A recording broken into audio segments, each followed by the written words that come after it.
अरावली पर्वत को दिल्ली एनसीआर का फेफड़ा भी कहा जाता है, जो दिल्ली के प्रदूषण को रोकता है।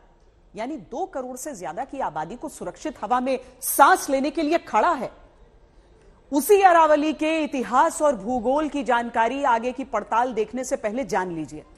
अरावली पर्वतमाला गुजरात से शुरू होकर हरियाणा, राजस्थान पार करते हुए दिल्ली तक मौजूद है। अरावली पर्वत कभी पूरे विश्व का सबसे बड़ा फोल्डेड माउंटेन था, यानी धरातल की चट्टानों के मुड़ जाने से बना हुआ पर्वत। वही अरावली अवैध माइनिंग की वजह से न केवल छोटा होता गया, बल्कि अब कई पहाड़ियों के अवशेष बचे हैं। बस अरावली पर्वत श्रृंखला हरियाणा के 5 जिलों गुरुग्राम, मेवात, फरीदाबाद, रेवाड़ी, महेंद्रगढ़ से होकर गुजरती है।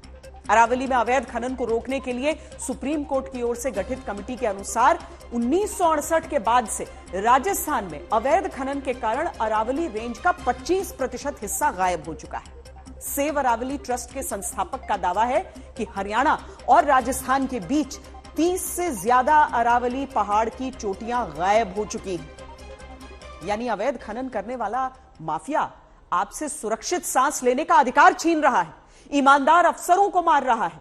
आखिर किसके दम पर? यही सच बताता है आज तक का ऑपरेशन अरावली।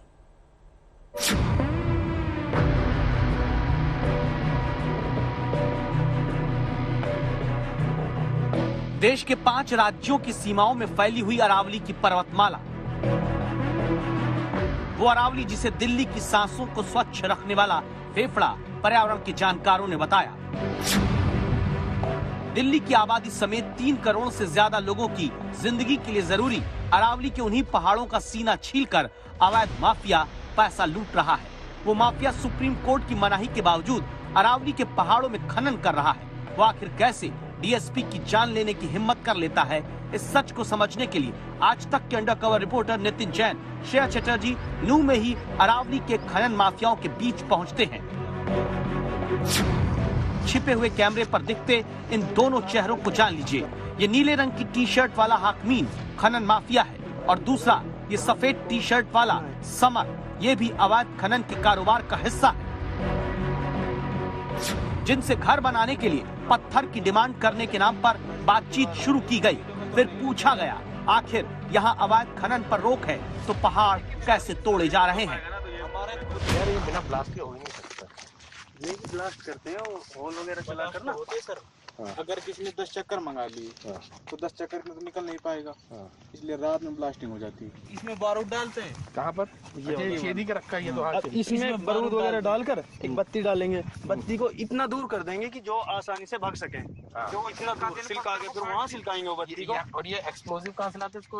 बारूद ये जी हर चीज मिल जाती है, पता नहीं कहाँ से लाते हैं, राजस्थान से लाते हैं, कहीं से लाते हैं, जो भी लाते हैं। ऐसे है जी, अगर जहाँ बड़ी वाली ब्लास्ट होगी ना और यहाँ अगर मकान है जैसे नॉर्मली थोड़ी दूर भी, तो उनको भी हिला देगी, इतनी जोर से ब्लास्ट होता है इनका। यानी अरावली में अवैध खनन करने वाला माफिया खुद कबूलता है कि वो धमाका करते हैं।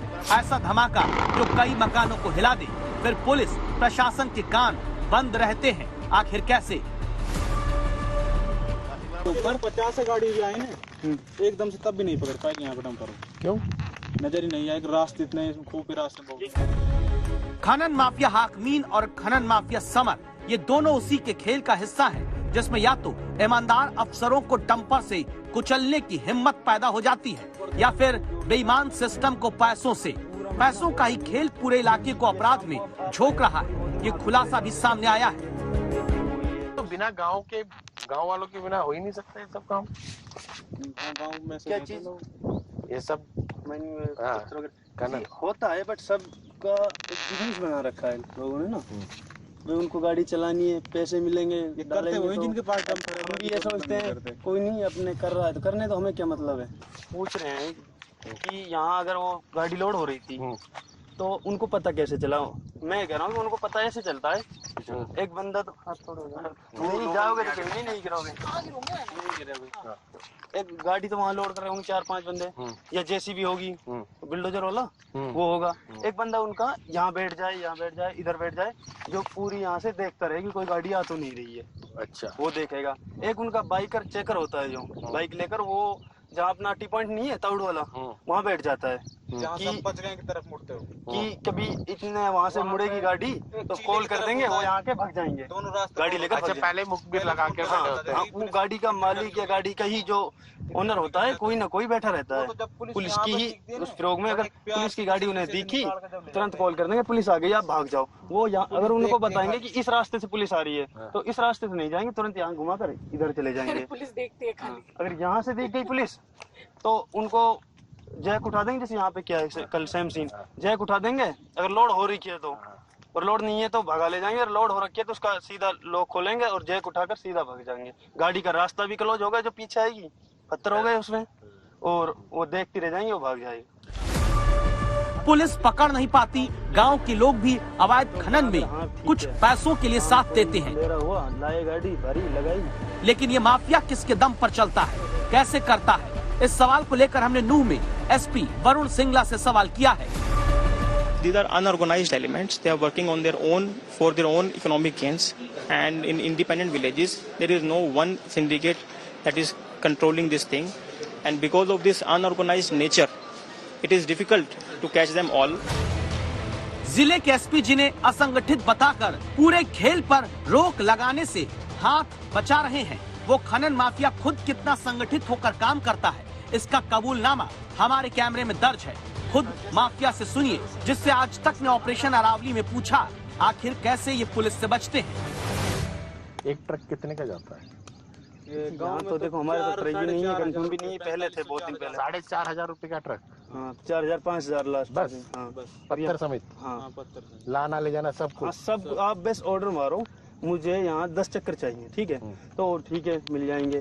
तो नाइट में आपसे पूछ लेंगे कहाँ खाली करना है, क्या करना है, लोड अनलोडिंग करना है, वहीं जाएंगे, वहीं आपको खाली कर आएंगे। ऑपरेशन अरावली में अब तक ये सच सामने आ गया कि सिस्टम के दावों को धत्ता बताकर बड़े धमाके करके अरावली की पहाड़ियों में अवैध खनन जारी है। पहाड़ियों की भूल भुलैया में ईमानदार अफसरों को चकमा देने का रास्ता माफिया अपनाता है। आसपास के गांव के लोग रोजगार के लिए अवैध खनन में साथ देते हैं। अवैध खनन के दौरान संगठित रूप से पूरा गिरोह पुलिस पर नजर रखता है। और सबसे अहम बात, डीएसपी सुरेंद्र सिंह को मारने के बाद भी अरावली में अवैध खनन जारी है।